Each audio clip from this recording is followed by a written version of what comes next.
Hello everyone, welcome to Tara IAS. Think IAS, Think Tara, and I welcome you all to the Hindu analysis for 21st of February 2025. So let's have a clear analysis of important articles from today's newspaper. So ఈరోజు మనము articles చూసుకుంటే there are over 11 articles, but last 2 articles మాత్రం I give you as a homework. ఇవి రెండు మాత్రం మీరు చూడాలి, మీరు ఒకసారి రివైజ్ చేసుకొని what you have to do is you have to download the PDF download చేసుకుని లాస్ట్ 2 ఆర్టికల్స్ని give a quick read. You will definitely understand. ఎందుకనంటే so this is very easier to understand. Basically UGC రూల్స్ని before కూడా మేము discuss చేసాం కాబట్టి other thing is also very easier to understand. So definitely 10th and 11th is your homework. So మీరు కూడా స్వతహాగా చదివితేనే your vocabulary will improve. Okay, so mains ఆర్టికల్స్లో సో మెయిన్లీ 4 ఆర్టికల్స్ డిస్కస్ చేస్తున్నాం. ఒకటి Indo China relations and Koraput tribal food basket గురించి, and Ganga pollution గురించి, and also right to take offence గురించి. అండ్ ప్రిలిమ్స్ ఆర్టికల్స్లో మెయిన్లీ మనం డిస్కస్ చేసేది ఈ 5 articles.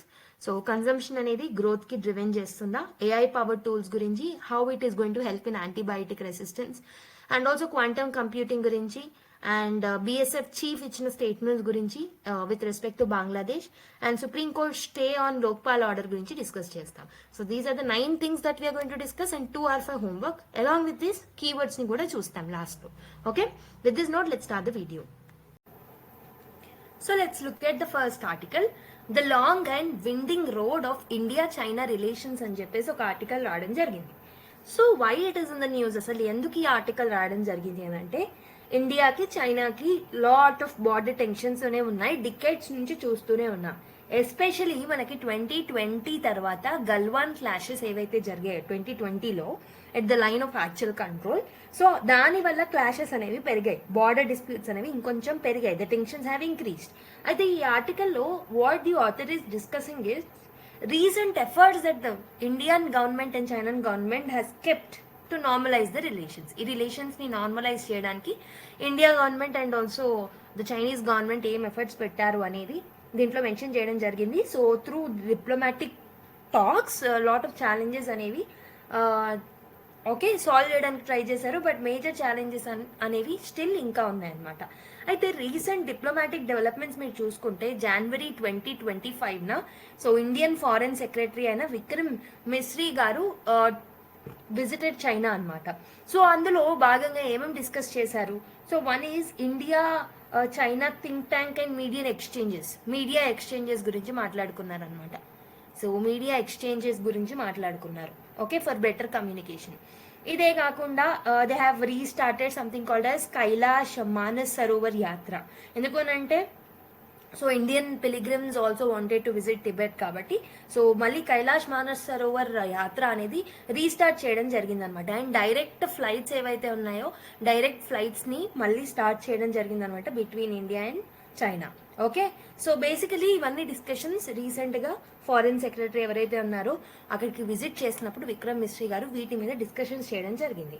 But still there are some challenges అని చెప్పేసి ఇందులో ఆథర్ అంటున్నారు. ఏమేమి ఛాలెంజెస్ ఉన్నాయి మరి, ఒకటి వచ్చేసి బార్డర్ టెన్షన్స్ ఏవైతే ఉన్నాయో along the line of actual control, so అవి ఇంకా సాల్వ్ అవ్వలేదు, సో వాటి గురించి ఎక్కువ మాట్లాడలేదు. 2020 గల్వాన్ క్లాషెస్ తర్వాత and also China and India అనేవి బఫర్ జోన్స్ని క్రియేట్ చేసుకున్నాయి అనమాట కొన్ని ఏరియాస్లో, కానీ ఆ బఫర్ జోన్స్కి సంబంధించి క్లారిటీ అనేది లేదనమాట. సో ఈ డిప్లొమాటిక్ టాక్స్లో కూడా ఎలాంటి క్లారిటీని తీసుకురాలేదు. సో అయితే ఫస్ట్ ఆఫ్ ఆల్ ఇండియా అనేది బార్డర్ క్లాషెస్ని ఫస్ట్ సాల్వ్ చేసుకుందామని ఎప్పుడు చెప్తూనే ఉంది, but China wants to move forward without discussing anything in detail. Okay, అయితే ఇంకో ప్రాబ్లం ఏమొచ్చింది, ఇంకో ఛాలెంజ్ ఏం మనం ఫేస్ చేస్తున్నాం అని అంటే చైనా యొక్క డిప్లొమాటిక్ స్ట్రాటజీ అనేది అదర్ ఛాలెంజ్ అనమాట మనకి ఇప్పుడు. సో చైనా అనేది ఎకానమిక్ టైస్ మీద ప్రయారిటైజ్ చేస్తుంది, సో చైనా అనేది ట్రేడ్ ఇంప్రూవ్మెంట్ మీద ఫోకస్ చేస్తుంది, కానీ ఇండియా ఏంటంటే so India want to restore the relations, so existing relations like pre existing relations ఏవైతే ఉన్నాయో సో బార్డర్ సెక్యూరిటీని దృష్టిలో పెట్టుకొని వాటిని మళ్ళీ రీఎన్షోర్ చేయాలని చెప్పేసి ఇండియా ఆలోచిస్తుంది అనమాట.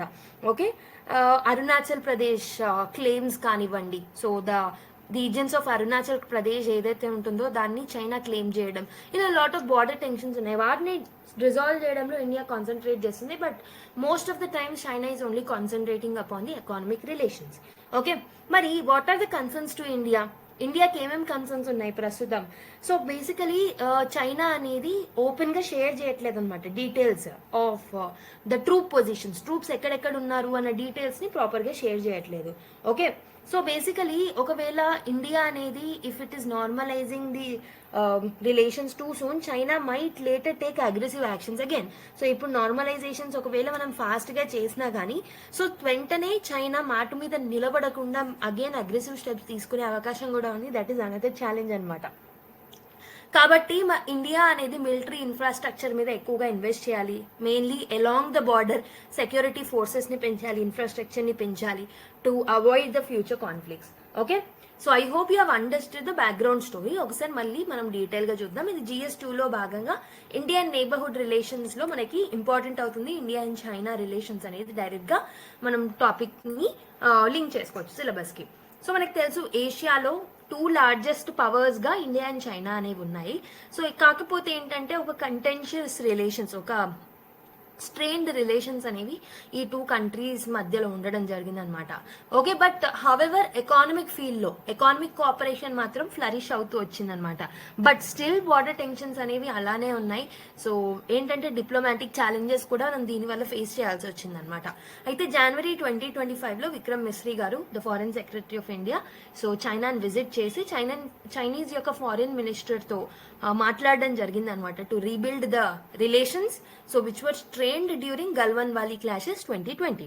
ఓకే, సో ఈ పర్టికులర్ లేటెస్ట్ టాక్స్ ఏంటంటే బైలేటరల్ ట్రేడ్ మీద, పీపుల్ టు పీపుల్ ఎక్స్చేంజెస్ మీద, మిలిటరీ డీఎస్కలేషన్స్ మీద, ఇలా లాట్ ఆఫ్ ఇష్యూస్ మీద మాట్లాడడం జరిగిందనమాట. But still long standing debate of border disputes ఏవైతే ఉన్నాయో అవి మాత్రం మనం ఎక్కువగా సాల్వ్ చేసుకోలేకపోతున్నాం. ఓకే, మరి హిస్టారికల్ బ్యాక్గ్రౌండ్ ఏముంది of this particular clashes? So India China relations లో కీ ఫేసెస్ గురించి ఆర్టికల్ మెన్షన్ చేశారు. ఏన్షియన్ పీరియడ్ దట్ ఈస్ 1947 కన్నా ముందు ట్రేడ్ అనేది మనం సిల్క్ రూట్ ద్వారా ట్రేడ్ చేసేవాళ్ళం అనమాట. దానివల్ల ఏంటంటే ఇండియాకి చైనాకి మధ్యలో ఎకానమిక్ ఎక్స్చేంజెస్ తో పాటు కల్చరల్ ఎక్స్చేంజెస్ అనేవి కూడా జరిగాయి. అండ్ ఆల్సో బుద్ధిజం అనేది ఇండియా నుంచి చైనాకి స్ప్రెడ్ అవ్వడం జరిగింది. సో దానివల్ల సివిలైజేషనల్ టైస్ కూడా ఉన్నాయి చైనాతో మనకి. పోస్ట్ ఇండిపెండెన్స్ 1950 to 1962 మధ్యలో చూసుకుంటే ఇండియా అనేది పీపుల్స్ రిపబ్లిక్ ఆఫ్ చైనాని ఐడెంటిఫై చేసింది, రికగ్నైజ్ చేసింది 1950లో. పంచశీల్ అగ్రిమెంట్ ని మనం సైన్ చేసుకున్నాం 1954 లో. సో ఇది ఎందుకు అనంటే 2 కంట్రీస్ మధ్యలో పీస్ఫుల్ కో ఎగ్జిస్టెన్స్ ఉండాలని 1954 లో మనం పంచశీల్ అగ్రిమెంట్ తో కూడా ముందుకు వచ్చామన్నమాట. కానీ 1962 తర్వాత mainly because of the Indo China war మనకి డిస్ప్యూట్స్ అలాంగ్ ద బార్డర్ అనేది ఎస్కలేట్ అవుతూ వచ్చాయన్నమాట. ఓకే, మరి 1962 to 2013 మధ్యలో ఎలాంటి కాన్ఫ్లిక్ట్స్ అనేవి జరిగాయి 2 కంట్రీస్ మీద? 1979 లో first high level diplomatic visit అనేది post 1962 for the first time జరిగింది. 1988 లో Rajiv Gandhi has visited China. So దీని వల్ల జాయింట్ వర్కింగ్ గ్రూప్ ని ఫామ్ చేసుకున్నారు 2 కంట్రీస్ కలిపి. 1993, 1996 అండ్ 2005 లో కూడా బార్డర్ అగ్రిమెంట్స్ ని మనం సైన్ చేసుకున్నాం విత్ చైనా డీఎస్కలేషన్ కోసం. బట్ ఏంటంటే లాట్ ఆఫ్ టైమ్స్ ఎన్ని అగ్రిమెంట్ సైన్ చేసుకున్న వైలేషన్ అనేది జరిగింది ఫ్రమ్ చైనీస్ సైడ్. ఓకే, 2013 లో చైనీస్ ఇన్కర్షన్స్ అనేవి చూసాము, mainly along the Depsang plains. దీనివల్ల స్టాండ్ ఆఫ్ అనేది బోత్ ద సైడ్స్ మనం చూడడం జరిగింది అనమాట. అయితే పోస్ట్ 2017 టు ప్రెసెంట్ ఎలా ఉంది అని అంటే 2017 లో డోక్లాం స్టాండ్ ఆఫ్ చూసాము between both the countries. So ఏంటంటే మెయిన్లీ చైనా భూటాన్ కి దగ్గరలో రోడ్ ని ఎక్స్టెండ్ చేయాలనుకుంటుంది, దానివల్ల డోక్లాం స్టాండ్ ఆఫ్ అనేది వచ్చింది. గాల్వన్ క్లాషెస్ 2020, సో ఇది మనకు తెలిసిందే. So this is one of the deadliest event అనే చెప్పొచ్చు. సో 2021 to 2025 మధ్యలో డీఎస్కలేషన్ టాక్స్ ని కండక్ట్ చేసాము. So we are trying to improve our diplomatic relations with the China. Okay, so what is the significance of China? మరి India China relations అనేవి ఎందుకు important? ఒకటి వచ్చేసి ఎకానమిక్ ఇంటర్ డిపెండెన్స్ ఉంది.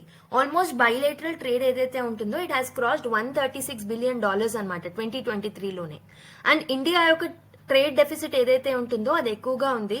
So it has remain high, almost $100 billion trade deficit మన side ఉందన్నమాట. అంటే so China is in favour with respect to trade between both these countries.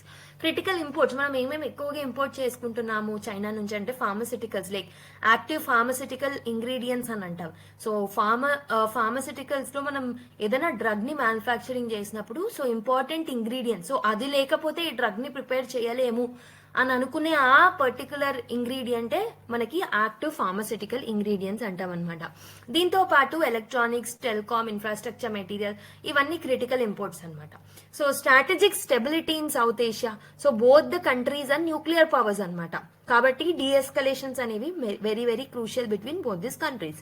Regional stability అనేది కూడా ఇంపార్టెంట్. సో ఎకానమిక్ గ్రోత్ అవ్వాలన్నా, connectivity projects తో మనం ముందుకు రావాలన్నా రీజనల్ స్టెబిలిటీ అనేది కూడా important. And geo political consideration కి దృష్ట్యా కూడా మనకి డెఫినెట్లీ ఇండో చైనా రిలేషన్స్ అనేవి ఇంపార్టెంట్ అవుతాయి. లాట్ ఆఫ్ మల్టీలాటరల్ ఎంగేజ్మెంట్స్ అనేవి ఉన్నాయి, like regional cooperations like BRICS కానీ, ఎస్సీఓ కానీ, ఆర్ఐసి కానీ, ఇలా లాట్ ఆఫ్ ఆర్గనైజేషన్స్ లో అటు ఇండియా ఇటు చైనా ఇద్దరు ఈ కంట్రీస్ రెండు ఇందులో పార్టిసిపెంట్స్ గా ఉన్నాయన్నమాట. ఓకే, సో బేసికలీ ఇండియా యొక్క అలైన్మెంట్ విత్ క్వాడ్ అనే గ్రూపింగ్ ఏదైతే ఉంటుందో సో ఇది చైనా యొక్క గ్రోయింగ్ పవర్ ని మాత్రం ఛాలెంజ్ చేస్తుంది అనమాట with respect to Indo Pacific ocean. Okay, defence and military security పరంగా సో చైనా అనేది ఎల్ఏసి దగ్గరలోనే మిలిటరీని బిల్డప్ చేస్తుంది అనమాట. Definitely that will become a threat to Indian border సెక్యూరిటీకి థ్రెట్ గా మారింది. అండ్ ఆల్సో మనం ఏం చేస్తున్నాం అంటే బార్డర్ ఇన్ఫ్రాస్ట్రక్చర్ ని like roads, tunnels, air bases వీటన్నిటిని మోడర్నైజ్ చేస్తున్నాము. అండ్ దీంతో పాటు చైనాని కౌంటర్ చేయడానికి యుఎస్, జపాన్, ఫ్రాన్స్ లాంటి కంట్రీస్ తో మనం డిఫెన్స్ కొలాబరేషన్స్, డిఫెన్స్ అగ్రిమెంట్స్ ని కూడా చేస్తున్నాం అనమాట మన డిటరెన్స్ క్యాపబిలిటీస్ ని పెంచుకోవడానికి. But there are some challenges. Major challenges ఏమేమి ఉన్నాయి ఇండియాకి చైనాకి మధ్యలో అని అంటే border disputes and military stand offs. So ఏంటంటే లైన్ ఆఫ్ యాక్చువల్ కంట్రోల్ అనేది మన బార్డర్ డిస్ప్యూటెడ్ ఏరియా అనమాట. సో అది ప్రాపర్ గా క్లియర్ గా డిమార్కేట్ చేయకపోవడం వల్ల క్లాషెస్ అనేవి ఫ్రీక్వెంట్ గా ఎమర్జ్ అవుతూ వచ్చాయి డికెట్స్ నుంచి. అండ్ డిసెంగేజ్మెంట్ ప్రాసెస్ చేసినప్పటికీ no full disengagement has taken place. Mainly friction points ఎక్కడెక్కడ ఉన్నాయంటే దెమ్చాక్ లో, దెప్సాంగ్ ప్లేన్స్ లో స్టిల్ ఫ్రిక్షన్ పాయింట్స్ అనేవి అక్కడ ఎగ్జిస్ట్ అయి ఉన్నాయి అనమాట. Okay, next trust deficit and historical violation. 1962 war, 2017 Doklam stand off, 2020 Galwan clashes ఏంటంటే ఇవన్నీ రెండు కంట్రీస్ మధ్యలో ఉన్న ట్రస్ట్, ల్యాక్ ఆఫ్ ట్రస్ట్ ఏదైతే ఉంటుందో దాన్ని చూపెడుతుంది అనమాట. And also lot of times రెండు కంట్రీస్ అగ్రిమెంట్స్ ని సైన్ చేసిన కూడా చైనా అనేది అందులో ఉన్న వాటిని ఎక్కువ మట్టుకు వైలేట్ చేయడం జరిగింది. సో చైనా సైడ్ నుంచి అకౌంటబిలిటీ లేదు, ట్రాన్స్పరెన్సీ అనేది లేదనమాట.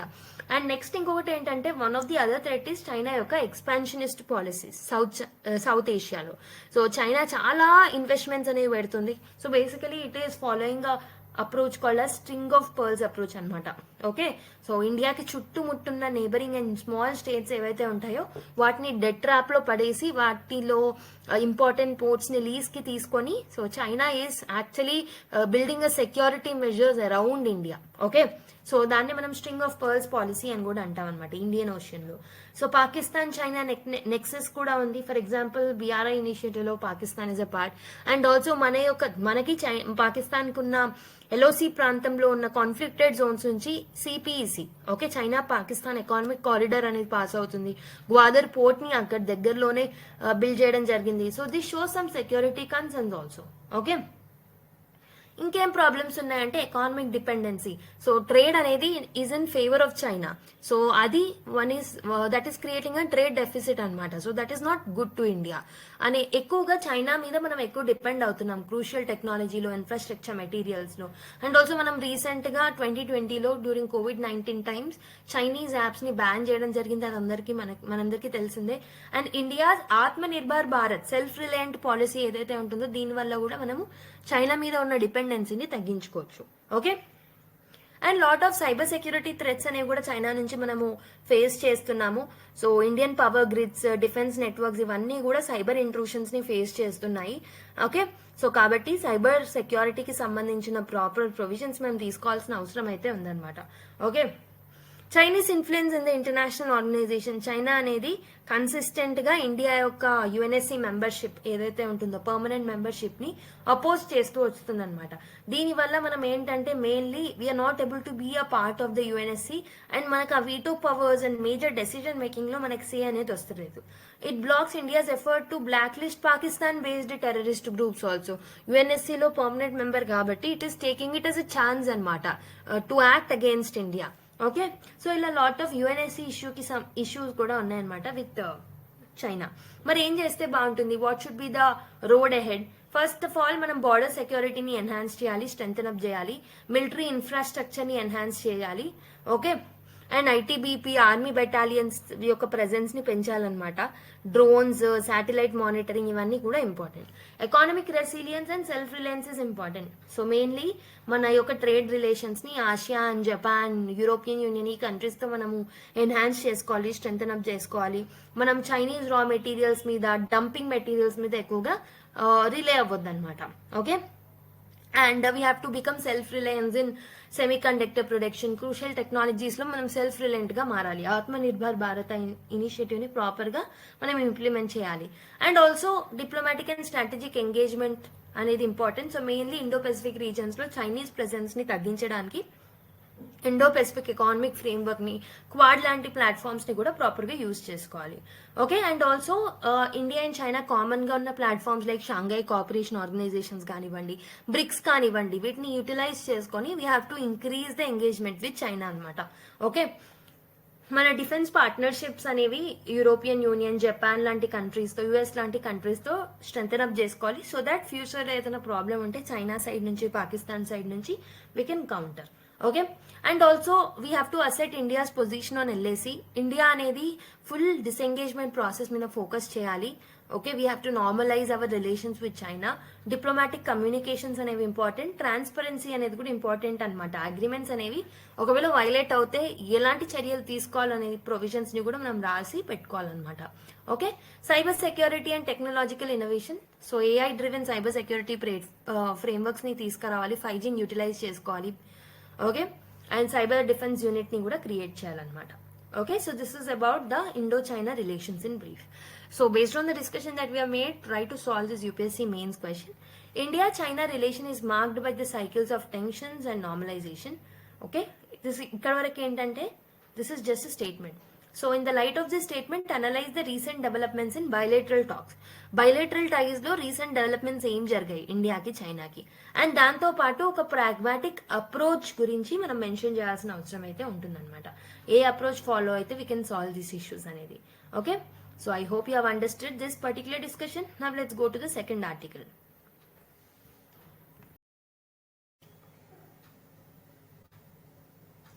So let us look at the next article.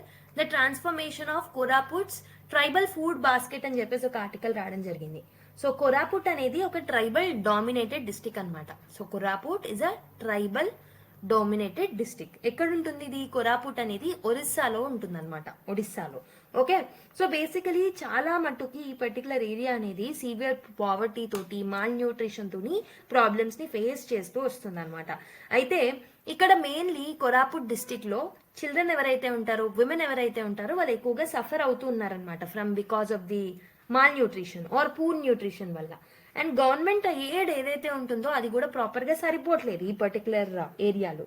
So అయితే ఈ ఆర్టికల్లో ఏం ఫోకస్ చేస్తున్నారంటే, this is discussing successful initiative that helped these local communities to improve the food security. ఇలాంటి రీజియన్ లో ఎలాంటి ఇనిషియేటివ్స్ తీసుకోవడం వల్ల ఫుడ్ సెక్యూరిటీ ఇష్యూస్ ని సాల్వ్ చేయగలిగారు? Examples like self sustainable farming లాంటి ఇనిషియేటివ్స్ వల్ల. సో ఇక్కడ ఏంటంటే ఫుడ్ సెక్యూరిటీ ఇష్యూస్ అనేవి తగ్గిపోయాయి అనమాట. సో దాని గురించి ఇందులో మెన్షన్ చేయడం జరిగింది. So basically what were the key challenges that were faced by the Koraput? First thing ఏంటంటే మాల్ న్యూట్రిషన్ రేట్స్ చాలా ఎక్కువగా ఉన్నాయన్నమాట అక్కడ. సో 41% ఆఫ్ ద చిల్డ్రన్ అనేవాళ్ళు స్టంటెడ్గా ఉన్నారు. ఓకే, సో స్టంటింగ్ అంటే ఏంటి? ఏజ్ కి తగ్గ హైట్ లేకపోవడం. సో 41% చిల్డ్రన్ ఎవరైతే ఉన్నారో అక్కడ స్టంటెడ్ గ్రోత్ తోని బాధలు ఫేస్ చేస్తున్నారు అనమాట. And 33% of the children who are there, so they are underweight, అంటే ప్రాపర్ డైట్ అనేది లేదనమాట. 50% ఆఫ్ ద ఉమెన్ అనేమిక్ గా ఉన్నారు, అంటే every second women is anaemic person అనమాట. అంటే ఐరన్ డెఫిషియన్సీ అనేది ఉందన్నమాట. Okay, and also poor diet patterns. So they were facing poor diet patterns. So దీనివల్ల weak immune systems and lot of issues అనేవి చిల్డ్రన్లో ఎదుర్కోవడం ఫేస్ చేయడం జరిగిందనమాట.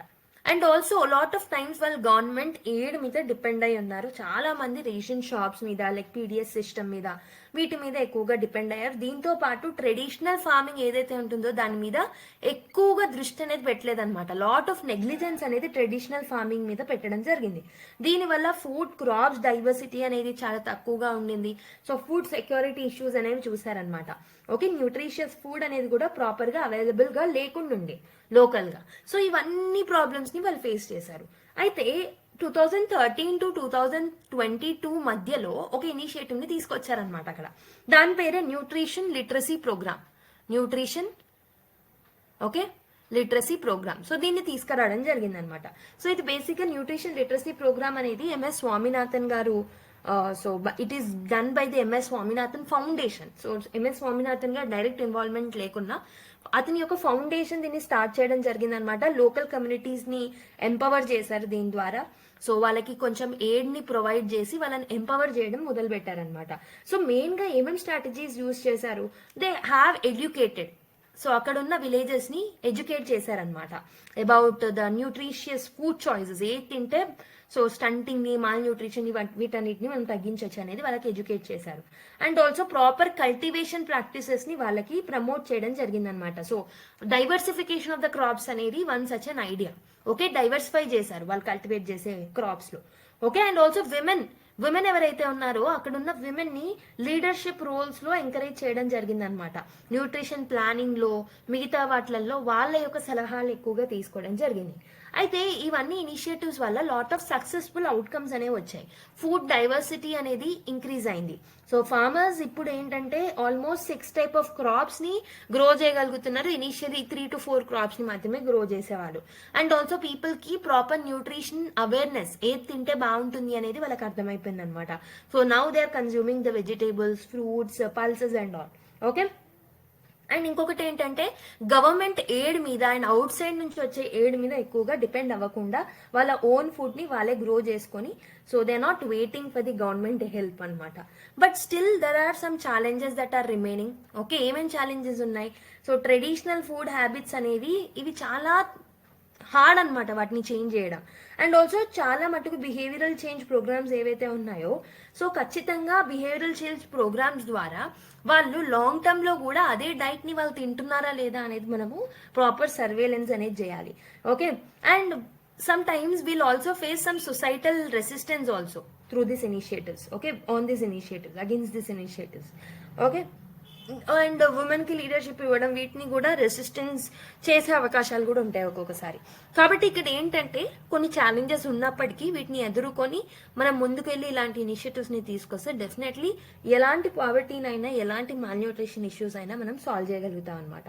ఇట్ మీన్స్ దాట్ నాలెడ్జ్ ని ప్రొవైడ్ చేయడం వల్ల, రిసోర్సెస్ వాళ్ళకి అందించడం వల్ల లోకల్ కమ్యూనిటీస్ కి డెఫినెట్లీ ఫ్రీ ఫుడ్ ఇవ్వడం కన్నా ఇలాంటివి చేస్తే లాట్ ఆఫ్ పాజిటివ్ రిజల్ట్స్ అనేవి ఉంటాయి అనమాట. కాబట్టి మనం సస్టైనబుల్ ఫార్మింగ్ మీద, న్యూట్రిషన్ మీద, ఎడ్యుకేషన్ మీద, వీటి మీద ఎక్కువగా ఫోకస్ చేయాలి. Okay, I hope you have understand.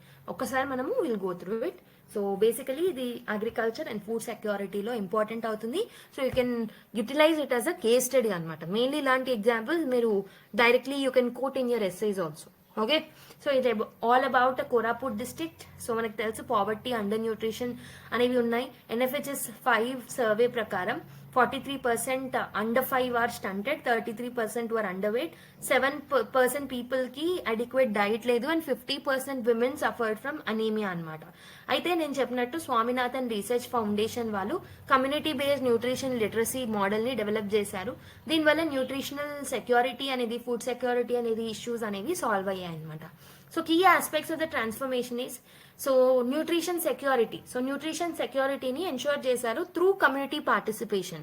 So ఈ ఇనిషియేటివ్ వల్ల ద్వారా ఏం చేశారంటే ట్రైబల్ హౌస్ హోల్డ్స్ ని ఎంపవర్ చేశారు వాళ్ళ యొక్క ఫుడ్ బాస్కెట్స్ ని డైవర్సిఫై చేసుకోవడానికి. And also they have grown lot of nutrition crops అనమాట. ఓకే, రెసిడెన్షియల్ ట్రైనింగ్ ప్రోగ్రామ్స్ ని ఇన్వాల్వ్ చేశారు for both men and women. Okay, and initial assessment measured the nutritional status of the women also. So through body mass index, weight monitoring, ఇవన్నీ తరచుగా చేయడం మొదలు పెట్టారనమాట to know the track of the events. Okay, to know the track of the improvements also. Agriculture based solution తో కూడా ముందుకు వచ్చారు. Nutrition sensitive farming మీద దృష్టి పెట్టారు. Organic fertilisers, vermicompost, mushroom production, వీటన్నిటి మీద దృష్టి పెట్టారు అనమాట. And also so people lack the proper awareness కాబట్టి వాళ్ళకు కూడా న్యూట్రిషన్ ఎడ్యుకేషన్ అనేది ప్రొవైడ్ చేశారనమాట. ఓకే, నెక్స్ట్ ఏంటంటే strengthening local knowledge and give me a second, yeah, so strengthening local knowledge and house hold decision making అనమాట. Community members ఎవరైతే ఉంటారో వాళ్ళకి ప్రాపర్ డైటరీ డైవర్సిటీ గురించి, బ్యాలెన్స్డ్ డైట్స్ గురించి వాళ్ళని ఎడ్యుకేట్ చేయడం జరిగింది. మోనోక్రాపింగ్ నుంచి multi cropping and diversification of the crops మీద దృష్టి పెట్టుకోవడం జరిగింది అనమాట. Okay, and also house hold gardens ని ఇంట్రడ్యూస్ చేశారు. 71% of the house holds have cultivated only 1 to 2 crop varieties అనమాట బిఫోర్ దిస్ పర్టికులర్ ప్రాజెక్ట్. కానీ now at least 5 varieties of crops ని కల్టివేట్ చేయడం స్టార్ట్ చేశారనమాట. ఓకే, సో ఈ ప్రోగ్రామ్ వల్ల lot of structural transformations and health improvements అనేవి కూడా వాళ్ళకి హెల్త్ అవుట్కమ్స్ కూడా ఇంప్రూవైజ్డ్ గా కనబడ్డాయి అనమాట. So what are the major achievements of this programme? Food security and food diversity అనేది ఇంప్రూవ్ అయింది. So now they started growing pulses, leafy vegetables, poultry, dairy products, fruits, వీటి మీద ఎక్కువగా ఫోకస్ చేశారు. So beyond the staple crops of rice and millets now they have a balanced mix of everything అనమాట. And also women యొక్క role ని కూడా enhance చేయడం జరిగింది డెసిజన్ మేకింగ్ లో, ఫుడ్ చాయిసెస్ లో. అండ్ ఆల్సో వాళ్ళకు కూడా ప్రాపర్ అవేర్నెస్ ని తీసుకొచ్చారు అనీమియా గురించి, డైట్స్ గురించి. Social health activist and also anganwadi workers కూడా ఈ న్యూట్రిషన్ క్యాంపెయిన్స్ లో చాలా మటుకు హెల్ప్ చేశారనమాట ఈ ప్రోగ్రామ్స్ ని సక్సెస్ఫుల్ చేయడంలో. And also collective decision making and empowerment. So village groups అనేవి ఫామ్ అయ్యాయి, వాళ్ళందరూ కలిసికట్టుగా న్యూట్రిషన్ ప్రోగ్రామ్స్ లో పార్టిసిపేట్ చేశారు. Okay, and village elders also sanctioned some land use rights for the community gardens. Okay, sustainable agriculture practices mida, like by without using the fertilizers and pesticides. Now while organic farming mida, water conservation techniques mida, biofertilizers mida, mushroom cultivation, fisheries, వీటి మీద ఎక్కువగా focus చేశారనమాట. దీని వల్ల mall nutritional anaemia అనేవి తగ్గాయి. So anaemic cases అనేవి తగ్గాయి. And also balanced diets and balanced nutrition అనేది చూసామన్నమాట. Okay, I hope how beautifully outcomes were మీకు అర్థమైందని అనుకుంటున్నా. But still lot of challenges face చేశారని కూడా నేను చెప్పాను. So what were the challenges that they have faced? So cultural barriers అనేవి వాళ్ళు ఫేస్ చేశారు, ఇన్ఫ్రాస్ట్రక్చర్ ఇష్యూస్ ని ఫేస్ చేశారు, some kind of policy gaps కూడా ఉన్నాయన్నమాట. కల్చరల్ అండ్ జెండర్ బ్యారియర్స్ అంటే సో ట్రెడిషనల్ డైటరీ బిలీఫ్స్ నుంచి వాళ్ళని షిఫ్ట్ చేయడం కొంచెం ఛాలెంజింగ్ గానే ఉండింది. సో ఉమెన్ లీడర్షిప్ ని కూడా పాట్రియార్కల్ మైండ్ సెట్స్ వల్ల అపోజిషన్ కూడా చేశారనమాట. Infrastructure and resource constraints, lot of times irrigation facilities proper గా లేవు, మార్కెట్ యాక్సెస్ కూడా చాలా లిమిటెడ్ గా ఉండింది. పాలసీ గ్యాప్స్ కూడా ఉన్నాయి, like for example the schemes like Poshan Abhiyaan, integrated child development services కానివ్వండి. సో వాటికి బెటర్ కోఆర్డినేషన్ అనేది అవసరం అనమాట. Okay, we have to ensure long term sustainability. ఎందుకు? Capacity building and funding proper గా ఉండాలి కాబట్టి. సో మరి ఏం చేస్తే బాగుంటుంది? What should be the way forward? ఏం చేస్తే బాగుంటుంది అని అంటే కమ్యూనిటీ లెడ్ న్యూట్రిషన్ లిటరసీని మనం ఎక్స్పాండ్ చేయాలి. అంటే కమ్యూనిటీ ఛాంపియన్ మోడల్స్ ని మనం రెప్లికేట్ చేయాలి ట్రైబల్ రీజన్స్ లో కూడా. And we have to take help from the different stakeholders like NGOs, ఎస్హెచ్జీస్ and all. Okay, Anganwadi workers, వాళ్ళ నుంచి కూడా మనం హెల్ప్ తీసుకోవాలి. అగ్రికల్చర్ రెసిలియన్స్ ని ఎన్హాన్స్ చేయాలి. అంటే ఫర్ ఎగ్జాంపుల్ క్లైమేట్ చేంజ్ వల్ల కొన్నిసార్లు పంట ఖరాబ్ అవుతుంది, అలా కాకుండా క్లైమేట్ రెసిలియన్ క్రాప్స్ మీద, వాటర్ కన్జర్వేషన్స్ మీద, సో వీటన్నిటి మీద మనం ఫోకస్ చేయాలి. ఇరిగేషన్ ఫెసిలిటీస్ ని, ఇన్ఫ్రాస్ట్రక్చర్, అగ్రికల్చర్ ఇన్ఫ్రాస్ట్రక్చర్ ని కూడా ఇంప్రూవైజ్ చేయాలన్నమాట. హెల్త్ అండ్ న్యూట్రిషన్ స్కీమ్స్ ని కూడా మనం తీసుకురావాలి, వాటి మీద కూడా మనము ఇంట్రెస్ట్ పెట్టాలన్నమాట. ఓకే, అంగన్వాడీ సెంటర్స్ ని స్ట్రెంథన్ అప్ చేయాలి, ఇంటిగ్రేటెడ్ హోమ్ గార్డెనింగ్ సిస్టమ్స్ ని ఎంకరేజ్ చేయాలి ఫుడ్ సెక్యూరిటీ కోసం. And women empowerment is also very much necessary. Okay, so we have to provide land rights to women participation ని increase చేయడం. వీటన్నిటిని చేసినట్టయితే మనము సో ఇప్పుడు ఉన్న మోడల్స్ లో కూడా కొన్ని ఛాలెంజెస్ ఏవైతే ఉంటాయో వాటిని దాటుకొని ఇంకా సక్సెస్ఫుల్ అవుట్కమ్స్ ని మనం అచీవ్ చేయొచ్చు. So this is a beautiful case study of Koraput so that you can directly quote in your answers wherever it is required. So GS lo answers rasinapudu you can just write the example how Koraput has transformed itself into a food insecurity state to food security district ani. Ledu meer edaina ఎస్ఏకి సంబంధించి దీన్ని link చేసుకొని అనెక్డోట్గా రాసిన బాగుంటుంది. Okay,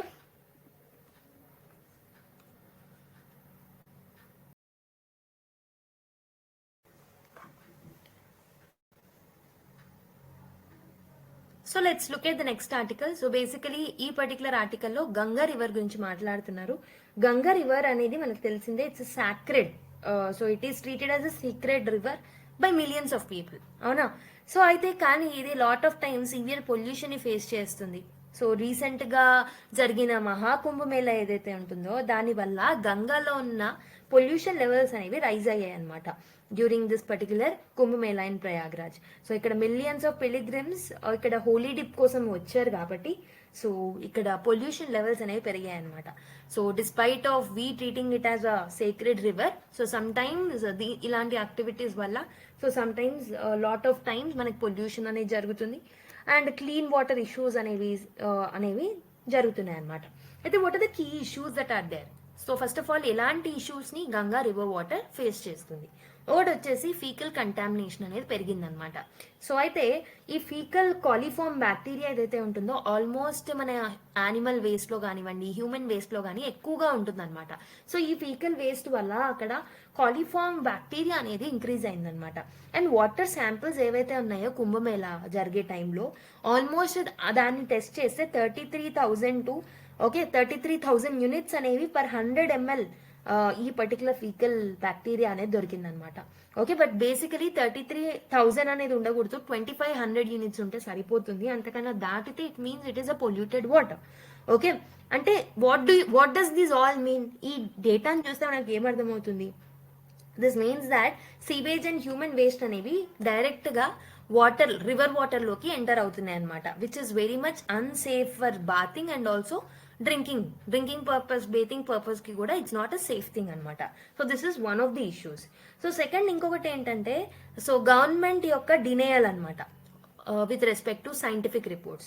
so central pollution control board ఏదైతే ఉంటుందో so ఇదేం చెప్పింది, CPCB ఏమో ఇక్కడ పొల్యూషన్ అనేది జరుగుతుంది, వాటర్ పొల్యూషన్ అనేది ఉంది, వాటర్ క్వాలిటీ అనేది చాలా పూర్ గా ఉంది అని చెప్పేసి చెప్తుంది. హవెవర్ యూపీ సీఎం అయిన యోగి ఆదిత్యనాథ్ గారు ఈ రిపోర్ట్స్ ని డిస్మిస్ చేయడం జరిగిందనమాట. So calling them as false. ఇంకేంటి, instead of accepting the issue and working on the solution, government ఏంటంటే ఈ సైంటిఫిక్ డేటాని ఇగ్నోర్ చేయడం జరిగింది. This is another issue that was highlighted in this article. ఇదే కాకుండా పొల్యూషన్ అనేది, ఈ పొల్యూషన్ ఏదైతే ఉంటుందో river pollution water pollution, definitely ఇది పీపుల్ మీద ఎన్వైరన్మెంట్ మీద లాట్ ఆఫ్ ఇష్యూస్ ని తీసుకొస్తుంది. ఒకటి వచ్చేసి లాట్ ఆఫ్ హెల్త్ రిస్క్లు అనేవి ఏర్పడతాయి అనమాట పీపుల్ మీద. So people who drinks this particular water or bathe okay in this water, definitely వాళ్ళకి కలేరా, డిసెంట్రీ, స్కిన్ ఇన్ఫెక్షన్స్ ఇవన్నీ వచ్చే ఛాన్సెస్ ఉంటాయి. వీటితో పాటు ఎన్వైరన్మెంటల్ డ్యామేజ్ కి కూడా లీడ్ అవుతుంది అనమాట. లైక్ ఈ పొల్యూషన్ ఏదైతే ఈ ఏరియాస్ లో ఉందో సో అక్కడున్న ఫిషెస్ కి, బయోడైవర్సిటీకి, ఎక్విటిక్ లైఫ్ మీద థ్రెట్ అనేది క్రియేట్ చేస్తుంది. ఇవే కాకుండా లాట్ ఆఫ్ రిలీజియస్ కన్సర్న్స్ గా ఉన్నాయి. పిలిగ్రిమ్స్ ఎవరైతే ఉన్నారో వాళ్ళు ఎప్పుడు గంగాని ప్యూర్ గా పొల్యూషన్ లెస్ గా ట్రీట్ చేయాలనుకుంటారు. బట్ ఏంటంటే ఈ పొల్యూషన్ అనేది దాని యొక్క స్పిరిచువల్ సిగ్నిఫికెన్స్ ని, కల్చరల్ సిగ్నిఫికెన్స్ ని వీకెన్ చేస్తుంది. కాబట్టి we required long term solutions అనమాట in order to purify this. So అందుకే గవర్నమెంట్ ఏం చేసింది, నమామి గంగే ప్రోగ్రామ్ ని తీసుకొచ్చింది 2014లో. So which is aiming at cleaning this river water. కానీ దీన్ని ప్రాపర్ గా టోటల్ గా సక్సెస్ఫుల్ గా ఇంప్లిమెంట్ చేయలేదు. కాబట్టి మనము ప్రస్తుతం సీవేజ్ ట్రీట్మెంట్ ప్లాన్స్ మీద, అంటే ఎస్టీపీస్ మీద ఎక్కువగా ఫోకస్ చేయాలి. సీవేజ్ ట్రీట్మెంట్ ప్లాన్స్ మీద ఓకే, అంటే వాటర్ అనేది రివర్ లోకి ఎంటర్ అవ్వక ముందే వేస్ట్ వాటర్ వాటిని ప్రాపర్ గా ట్రీట్ చేయాలి. అండ్ స్ట్రిక్ట్ పొల్యూషన్ మానిటరింగ్ అనేది చేయాలన్నమాట. Okay, pollution monitoring should be strict అనమాట. And also sustainable waste management, especially ఇలాంటి రిలీజియస్ గ్యాదరింగ్స్ అయినప్పుడు మనం సస్టైనబుల్ వేస్ట్ మేనేజ్మెంట్ మీద ఫోకస్ చేయాలి. కాబట్టి పొల్యూషన్ ఏదైతే ఉంటుందో Ganga, it's not just temporary issue.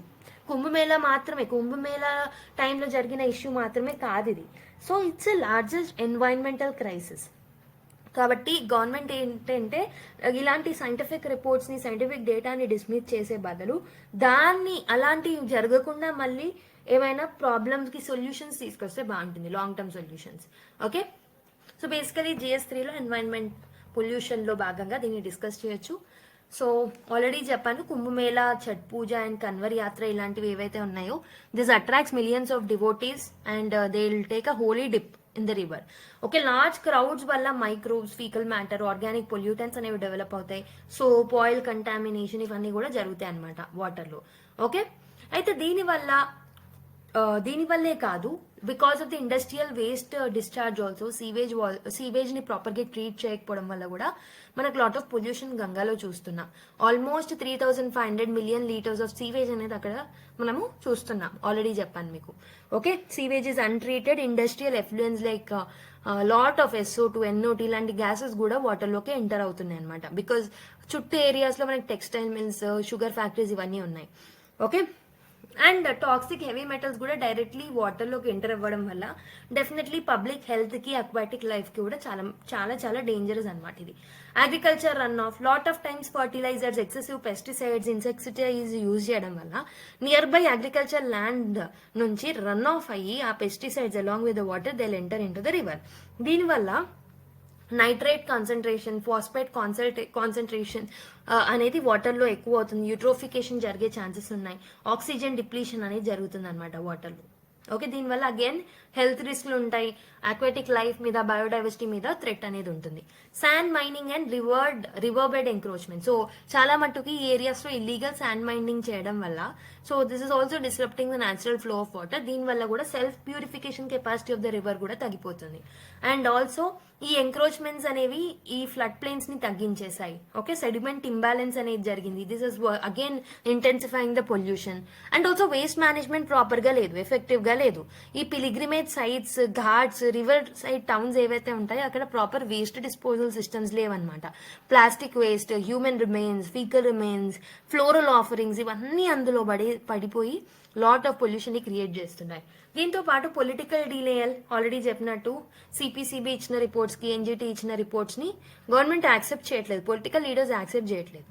Okay, and also national mission for clean Ganga లాంటి ప్రోగ్రామ్స్ కూడా ఛాలెంజెస్ ని ఫేస్ చేసాయి. సో కోఆర్డినేషన్ లేదు డిఫరెంట్ స్టేట్స్ మధ్యలో, ప్రాపర్ గా వాటిని మనం ఇంప్లిమెంట్ చేయలేకపోతున్నాం ఆల్రెడీ ఎగ్జిస్టింగ్ ఇనిషియేటివ్స్ ని కూడా. అయితే గవర్నమెంట్ ఏమైనా ఎఫర్ట్స్ పెట్టిందంటే 2014 లో, so with budget of 20,000 crores river rejuvenation కోసం ఈ నమామి గంగే ప్రోగ్రామ్ ని 2014 లో తీసుకురావడం జరిగింది. దీంట్లో మెయిన్లీ సివేజ్ ట్రీట్మెంట్ ప్లాన్స్ మీద, రివర్ ఫ్రంట్ డెవలప్మెంట్ మీద, సాలిడ్ వేస్ట్ మేనేజ్మెంట్ మీద, బయోడైవర్సిటీ కన్జర్వేషన్ అండ్ ఎఫారెస్టేషన్ మీద మనం దృష్టి పెట్టాం. హవెవర్ సక్సెస్ఫుల్ గా ఇంప్లిమెంట్ కాలేదు. సో నెక్స్ట్ వన్ ఈజ్ 1985 లో గంగా యాక్షన్ ప్లాన్ ని కూడా తీసుకొచ్చారనమాట. బట్ ఎగ్జిక్యూషన్ ప్రాపర్ గా లేకపోవడం వల్ల, because of the corruption and all, ఇది కూడా ఫెయిల్ అయింది. ఇదే కాకుండా national river Ganga basin authority 2009 లో తీసుకొచ్చాం. So this speaks about a river basin approach, comprehensive approach అనమాట. Smart cities and river rejuvenation, smart city mission ని, water waste treatment, sewage control measures వీటిని కూడా తీసుకొచ్చాం. అండ్ ఇవే కాకుండా జుడిషియల్ ఇంటర్వెన్షన్స్ తో కూడా ముందుకొచ్చాం. లైక్ ఎన్జిటి ఏంటంటే it is doing a strict monitoring of the industrial wastage. And also Supreme Court directives కూడా ఉన్నాయి. So time bound control measures ని తీసుకురావాలి అని. Okay, so I hope you have understood this article in detail. So ఈ particular article mainly మనకు article 19 context లో important అవుతుంది కాబట్టి we are looking into this article 2. Okay, is there a right to take offence అని చెప్పేసి ఒక editorial రాయడం జరిగింది. So basically Indian constitution, fundamental rights, reasonable restriction on free speech, వీటన్నిటిలో మనం లింక్ చేసుకోవచ్చు. సో మనకందరికీ తెలిసిందే incident. So there was a recent controversy surrounding the YouTube show called as India's got talent. So దీనివల్ల free speech, freedom of speech, వీటన్నిటి మీద debates అనేవి స్టార్ట్ అయ్యాయి. సో సుప్రీం కోర్ట్ అనేది ఈ పర్సన్ కి ఇంటరిమ్ రిలీఫ్ ని గ్రాంట్ చేయడం జరిగిందనమాట to one of the accused podcasters. Okay, so అంటే ఈ పర్టిక్యులర్ టెంపరరీ రిలీఫ్ ఏదైతే ఉంటుందో, this raises the question, is there a right to take offence? And how far can free speech go before it crosses legal or ethical boundaries అనే questions raise అవుతాయి. అయితే justice Gautam Patel and senior advocate Dushyant Dave వాళ్ళేం provide చేస్తున్నారంటే, వాళ్ళు contrasting perspectives ని ఇస్తున్నారు అనమాట ఈ ఇష్యూ మీద. So they are discussing whether offensive speech అనేది క్రిమినలైజ్ చేయాలా. Okay, so what are the implications of the state intervention in the speech అనేసి వాళ్ళు ఒక ఆల్టర్నేటివ్ పర్స్పెక్టివ్స్ ని డెవలప్ చేయడం జరిగింది. సో బేసికలీ ఇక్కడ మనకి ఇదంతా కాంట్రవర్సీ అనేది ఇంపార్టెంట్ కాదు. What is important to us is the freedom of speech. Okay, article 19 clause 1 clause A కింద freedom of speech and expression అనేది మనం గ్యారంటీ చేస్తున్నాం. So the state will guarantee the right to express opinions freely through speech ద్వారా కానివ్వండి, writing ద్వారా కానివ్వండి, other forms ద్వారా కానివ్వండి, we have right to express our opinions through speech or writing or any other form. అయితే కానీ ఈ particular right అనేది అబ్జల్యూట్ రైట్ అయితే కాదు, దీనికి కూడా కొన్ని సర్టెన్ రీజనబుల్ రెస్ట్రిక్షన్స్ అనేవి ఉన్నాయి. సో ఆర్టికల్ 19 క్లాజ్ 1 క్లాజ్ ఏకి రెస్ట్రిక్షన్స్ అనేవి 19 క్లాజ్ 2లో ఉన్నాయి. సో దీంట్లో రీజనబుల్ రెస్ట్రిక్షన్స్ అనేవి ఫ్రీ స్పీచ్ మీద విధించడం జరిగింది. ఓకే, సో బేసికలీ స్టేట్ అనేది ఫ్రీడమ్ ఆఫ్ స్పీచ్ ని కొన్ని కేసెస్లో రెస్ట్రిక్ట్ చేయొచ్చు. అదేంటి? సో స్టేట్ యొక్క సెక్యూరిటీ దృష్ట్యా, పబ్లిక్ ఆర్డర్ని దృష్టిలో పెట్టుకొని, decency and morality, contempt of court, defamation, okay, incitement to an offence, sovereignty and integrity of India, వీటన్నిటిని దృష్టిలో పెట్టుకొని రెస్ట్రిక్షన్స్ ని స్టేట్ ఇంపోజ్ చేయొచ్చు ఫ్రీడమ్ ఆఫ్ స్పీచ్ మీద. Okay, so what is debate on this offensiveness and free speech మరి? So the right to take offence ఎగ్జిస్టా? So does the right to take offence exist? So justice Gautam Patel garu ఏమంటున్నారంటే, no, there is no such right. Constitution అనేది ఇది recognise చేయట్లేదు right to be offended అని. Okay, so the speech even if it is highly unpalatable అయినప్పటికీ, so ఇది public ఆర్డర్ని ఎలాంటి disruptions చేయట్లేదు, మొరాలిటీకి ఎలాంటి థ్రెట్ని క్రియేట్ చేయలేదు అండర్ ఆర్టికల్ 19 క్లాజ్ 2. సో మనం చూసాం కదా, ఆర్టికల్ 19 క్లాజ్ 2లో కొన్ని రీజనబుల్ రెస్ట్రిక్షన్స్ ఉన్నాయి. సో దీంట్లో ఉన్న పబ్లిక్ ఆర్డర్, మొరాలిటీ, వీటిని డిస్టర్బ్ చేయలేదు కదా అని చెప్పేసి తను వ్యూ పాయింట్ చెప్పడం జరిగింది అనమాట. సో కాబట్టి ఈ పర్టికులర్ కేసులో state must not silence dissent or subject comedians, artisans and critics to criminal prosecutions అని చెప్పేసి అంటున్నారు. అంటే క్రిమినల్ చార్జెస్ ని వాళ్ళకి అగేన్స్ట్ గా విధించకూడదని అంటున్నారు. వెరాజ్ దుష్యంత్ దావే గారు ఏమంటున్నారంటే, సో ఒఫెన్సివ్ స్పీచ్ కి కూడా లీగల్ లిమిట్స్ అనేవి ఉండాలి. సో ఫ్రీ స్పీచ్ అనేది, సో దానికి కూడా డీసెన్సీ అండ్ మొరాలిటీ ఉంటుంది కాబట్టి, so legal threshold exist to determine if speech constitute an offence. ఒకవేళ లీగల్ థ్రెషోల్డ్స్ అనేవి మనం ఫిక్స్ చేసుకోవాలి, దాని ద్వారా ఈ పర్టికులర్ స్పీచ్ అనేది ఒఫెన్సివా కాదా అనేది డిటర్మైన్ చేయాలి అని ఇతను అంటున్నాడు. So for example hate speech, defamation, incitement to violence, ఇవన్నీ they have to be distinguished from the harmless satire. So it's like a critic కదా. ఈ పర్టికులర్ షోలో జరిగింది ఏంటంటే, so this is definitely a wrong thing, unpalatable. కాకపోతే దీన్ని ఏంటంటే ఒక హార్మ్లెస్ సెటైర్ అనమాట. సో దీనివల్ల ఒక గ్రూప్ ఆఫ్ పీపుల్ లో వైలెన్స్ క్రియేట్ చేయడం కానీ, పబ్లిక్ ఆర్డర్ డిస్టర్బ్ కావడం కానీ ఇవన్నీ ఏం కాలేవు. ఓకే, కాబట్టి there should be a clear line of demarcation between a hate speech, defamation and all with that of the harmless satire or critique. Okay, అయితే should laws be strengthen to criminalise the offensive speech? ఇంకా laws ని మనం strengthen చేయాలా అని అంటే, justice Gautam Patel గారేమో no అంటున్నారు. Over regulation అనేది డెఫినెట్లీ ఫ్రీ స్పీచ్ ని రిజిడ్ గా మారుస్తుంది. Okay, so hate speech laws ని ఎక్స్పాండ్ చేయడం వల్ల స్టేట్ యొక్క overreach and arbitrary nature అనేది పెరిగిపోయి డెఫినెట్లీ ఆ కల్చర్ ఆఫ్ సెన్సర్షిప్ అనేది క్రియేట్ అవుతుంది. కాబట్టి అంబేద్కర్ ఇచ్చిన ఈ లాస్ అనేవి చాలా క్లియర్ గా ఉన్నాయి. They are not vague. Definitely moral policing అవసరం, కానీ ఈ పర్టికులర్ ఎగ్జిస్టింగ్ చట్టాలలో we should not expand the over regulation అని చెప్పేసి తన యొక్క ఒపీనియన్ అనమాట. ప్లస్ దుష్యంత్ దావే గారు ఏమంటున్నారంటే, సో స్ట్రిక్టర్ రెగ్యులేషన్స్ అనేవి ఉండాలి హేట్ స్పీచ్ లో, కమ్యూనల్ వైలెన్స్ లో. Okay, politicians, media figures, celebrities, so వీళ్ళందరూ హేట్ స్పీచ్ అనేది they should often use hate speech without any consequences. And the selective enforcement of laws అనేవి unfair prosecution కి దారి తీస్తాయి, mainly of comedians and artist అని చెప్పేసి అంటున్నారు.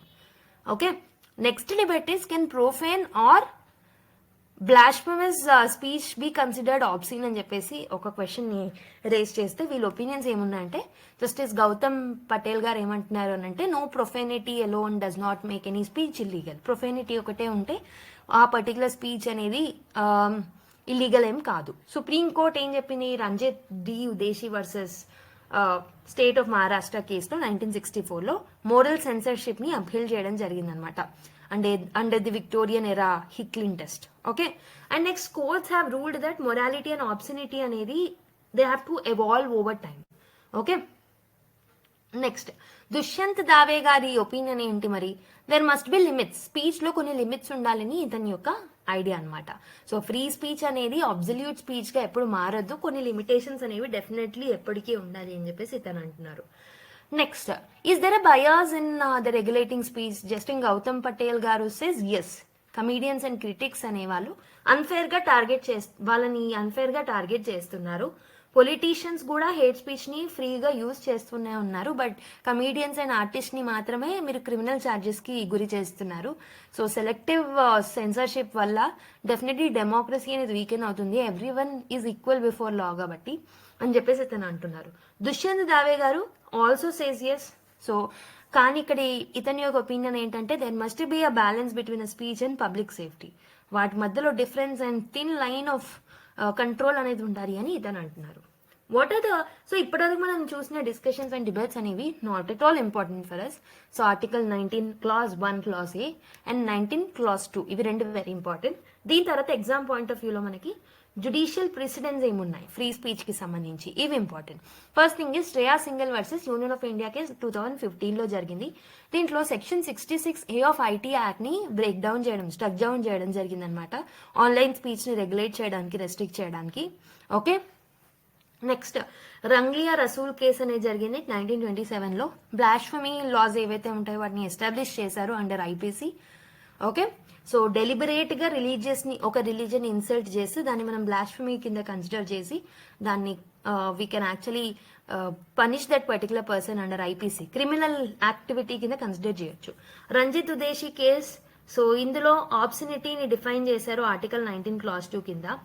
And also next one is Khushboo versus Kanniammal కేసులో courts have ruled that personal morality cannot dictate legal censorship అని చెప్పేసి. సో ఇలా లాట్ ఆఫ్ కేసెస్ కూడా ఉన్నాయి. ఓకే, సో డెఫినెట్లీ పబ్లిక్ ఆర్డర్ని, ఫ్రీ స్పీచ్ని బ్యాలెన్స్ చేయాలి. అలా చేయాలి అని అంటే హేట్ స్పీచ్ని ప్రాపర్ డెఫినేషన్ తీసుకురావాలి హేట్ స్పీచ్కి. Okay, so offensive but lawful speech, for example satire, critic, వీటిని హేట్ స్పీచెస్ నుంచి మనం డిఫరెన్షియేట్ చేయగలగాలి. అప్పుడు there won't be any biases while implementing the laws. Okay, democratic values ని అప్హోల్డ్ చేసిన వాళ్ళం అవుతాం if we differentiate all of these things. And selective censorship, so censorship ని సెలెక్టివ్ గా వాడకూడదు. మీరు పొలిటీషియన్స్ మీద వాడకుండా మీడియా అండ్ కమీడియన్స్ మీద వాడడం కరెక్ట్ కాదు. So we have to utilise all of them equally to every one. Judicial oversight on speech laws, so reasonable restrictions ని మనం మిస్యూజ్ చేసుకోకూడదు. అండ్ పబ్లిక్ అవేర్నెస్ అనేవి కూడా అవసరం అనమాట. సో ఫ్రీ స్పీచ్ రైట్స్ ఎంతవరకు యూజ్ చేసుకోవాలి, లీగల్ లిమిట్స్ ఎక్కడ ఉన్నాయనేది పబ్లిక్ కి కూడా తెలియాలి. Okay, I hope you have understood that article. Next, supreme court stays Lokpal order and power over judges అని ఒక ఆర్టికల్ రావడం జరిగింది. So let's look at this. Again this is very important for the GS2 point of view, Indian polity and also governance లో కూడా మీరు link చేసుకోవచ్చు. అయితే background of the issue చూసుకుంటే మీరు లోక్పాల్ Jan 27, 2025 ఆర్డర్ ఏదైతే ఉంటుందో, so this has attempted to bring high court judges under it's jurisdiction. ఒక ఆర్డర్ ఇచ్చారు, దాన్ని బట్టి హైకోర్ట్స్ జడ్జెస్ ని కూడా దీని యొక్క జ్యూరిస్డిక్షన్ లోకి తీసుకురావడం జరిగింది అనమాట. సో ఈ పర్టికులర్ ఆర్డర్ ని సుప్రీం కోర్ట్ స్టే చేయడం జరిగింది. సో డెఫినెట్లీ ఇది జ్యుడిషియల్ ఇండిపెండెన్స్ కి థ్రెట్ గా మారుతుంది అని చెప్పేసి వాళ్ళు అంటున్నారు. ఓకే, ఈ కేసుని మళ్ళీ March 18th నెక్స్ట్ మంత్ ఏదైతే ఉంటుందో ఆ రోజు వినబోతున్నారు. It is going to be heard on March 18th. So Lokpal యొక్క ఆర్గ్యుమెంట్ ఏంటంటే Lokpal classified high court judges as a public servants. So section 14 clause 1 clause F ఏదైతే ఉంటుందో లోక్పాల్ యాక్ట్ కింద, దాని కింద ఈవెన్ హైకోర్ట్ జడ్జెస్ ని కూడా పబ్లిక్ సర్వెంట్ గా క్లాసిఫై చేయడం జరిగిందనమాట. So it has reasoned that judge appointed under the act of the parliament. So ఒక పార్లమెంట్ చట్టం కింద జడ్జి ని అపాయింట్ చేస్తాం కాబట్టి సో వాళ్ళని కూడా ఇన్వెస్టిగేట్ చేసే స్కోప్ మాకుంది అని చెప్పేసి వాళ్ళు ఆర్డర్ ఇవ్వడం జరిగింది. సో ఈ పర్టికులర్ ఆర్డర్ అనేది ఒక పర్టికులర్ కంప్లైంట్ కి అగేన్స్ట్ గా ఈ ఆర్డర్ ని సడన్ గా తీసుకురావాల్సి వచ్చింది. So there was a complaint against the high court judge. Okay, lower court decisions ని ఇన్ఫ్లుయెన్స్ చేస్తున్నారు, ప్రైవేట్ కంపెనీస్ ని ఫేవర్ చేస్తున్నారు అని చెప్పేసి సో ఒక హైకోర్ట్ జడ్జికి అగేన్స్ట్ గా వచ్చిన కంప్లైంట్ కి ఆధారంగా ఈ పర్టికులర్ ఆర్డర్ ని పాస్ చేయడం జరిగింది అనమాట. మరి సుప్రీంకోర్టు యొక్క కౌంటర్ ఆర్గ్యుమెంట్ ఏంటి? సో హైకోర్ట్స్ అనేవి the predate the constitution. So article 214 of the constitution ఏంటంటే హైకోర్ట్స్ ని రికగ్నైజ్ చేస్తుంది కానీ దాన్ని ఎస్టాబ్లిష్ అయితే చేయలేదు. So definitely British parliamentary acts కిందనే హైకోర్ట్స్ ని మనం ఎస్టాబ్లిష్ చేసుకున్నాము. ఇదేం రాజ్యాంగంలో స్పెసిఫిక్ గా అప్పుడే క్రియేట్ చేసిన ఆర్గనైజేషన్స్ అనేవి కావు అని చెప్పేసి సుప్రీంకోర్టు చెప్పింది. So Lokpal assumption of the jurisdiction of the high court judges అనేది అన్కాన్స్టిట్యూషనల్ అని కూడా చెప్పడం జరిగిందనమాట. దీనివల్ల ఇంప్లికేషన్స్ ఏముంటాయి ఒకవేళ ఈ ఆర్డర్ని లోక్పాల్ ఆర్డర్ అనేది పాస్ అయితే అంటే definitely judicial autonomy and independence disturb అవుతుంది. సపరేషన్ ఆఫ్ పవర్స్ అనేవి judiciary should not be overseen by statutory body కాబట్టి సో సపరేషన్ ఆఫ్ పవర్స్ అనే ప్రిన్సిపల్కి హ్యాంపర్ అవుతుంది. So it would limit the anti corruption watch dogs future reach also. Okay, so this is the implication of that particular order. So let's solve one UPSC prelims question as per the Supreme Court's interpretation. Which of the following is the most appropriate reason why Lokpal cannot investigate High Court judges? ఏంటంటే high courts అనేవి so they are not established by the constitution. So pre laws ఏవైతే ఉంటాయి 1861 act, 1935 act, వీటి ద్వారానే హైకోర్ట్స్ని మేము తీసుకొచ్చాము, not through the constitution అని చెప్పేసి సుప్రీం కోర్ట్ జడ్జ్మెంట్ ఇవ్వడం జరిగింది. So option B is the right answer.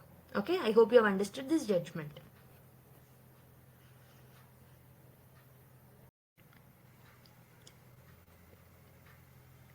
So let's look at another article. Infiltration has gone down substantially after change of Bangladesh regime, says BSF chief. So let's see the article. Basically, the article ఏం discuss చేస్తున్నారంటే what is the context అంటే so it is discussing about the significant reduction in the infiltration process, mainly Indo-Bangladesh border లో. Okay, so after the Sheikh Hasina government fall తర్వాత infiltration అనేది తగ్గిపోయింది అని చెప్పేసి BSF అన్నారనమాట. So this is according to BSF and border guards of Bangladesh ఎవరైతే ఉంటారో, BSF and BGB. BSF అంటే బార్డర్ సెక్యూరిటీ ఫోర్స్ మన సైడ్ వాళ్ళు, బీజీబీ అంటే బార్డర్ గార్డ్స్ బంగ్లాదేశ్ వాళ్ళు. వీళ్ళిద్దరూ హెల్ప్ చేసిన డిస్కషన్స్ లో భాగంగా ఈ స్టేట్మెంట్ ని ఇవ్వడం జరిగిందనమాట. So what are the key developments? So ఏమేమి డిస్కస్ చేశారు? ఫస్ట్ థింగ్ ఏంటంటే there is a decrease in infiltration. Infiltration అనేది డ్రాప్ అయింది after Bangladesh regime change in August 2024.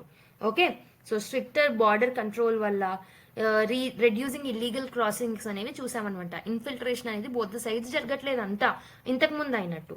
Okay, and ఇది పర్టికులర్ థింగ్స్ ఎప్పుడు జరిగాయి? ఈ టాక్స్ అనేవి Feb 16 to 20 మధ్యలో సో బీఎస్ఎఫ్ కి బీజేపీకి టాక్స్ జరిగాయి. సో ఇందులో భాగంగా intelligence sharing, joint border inspections ఇవన్నీ చేయడం జరిగిందనమాట. ఓకే, సో ఈ పర్టికులర్ దాంట్లో భాగంగా సెక్యూరిటీ కోఆపరేషన్ గురించి మాట్లాడారు. Indian Bangladesh has agreed about conducting the joint inspections and also ఇంకా దేని గురించి మాట్లాడుకున్నారంటే ఫెన్సింగ్ ని ఇంప్రూవ్మెంట్ చేయాలి అని మాట్లాడుకున్నారు బార్డర్ లో. అండ్ ఆల్సో ఇంటెలిజెన్స్ షేరింగ్ గురించి కూడా మాట్లాడుకున్నారు in order to track the human trafficking issues. Okay, but still మనకు lot of border management challenges ఉన్నాయి. ఒకటి వచ్చేసి political influence. So border incidents అనేవి పొలిటికల్ రీజన్స్ వల్ల కూడా ఎగ్జాజరేట్ అవుతూ ఉంటాయి ఒక్కొక్కసారి. ఇల్లీగల్ మైగ్రేషన్ ఇష్యూస్ ఇప్పటికీ కూడా స్టిల్ ఎగ్జిస్ట్ అయి ఉన్నాయన్నమాట. అండ్ ఆల్సో సెక్యూరిటీ ఇష్యూస్ కూడా ఉన్నాయి మన బార్డర్స్ మధ్యలో.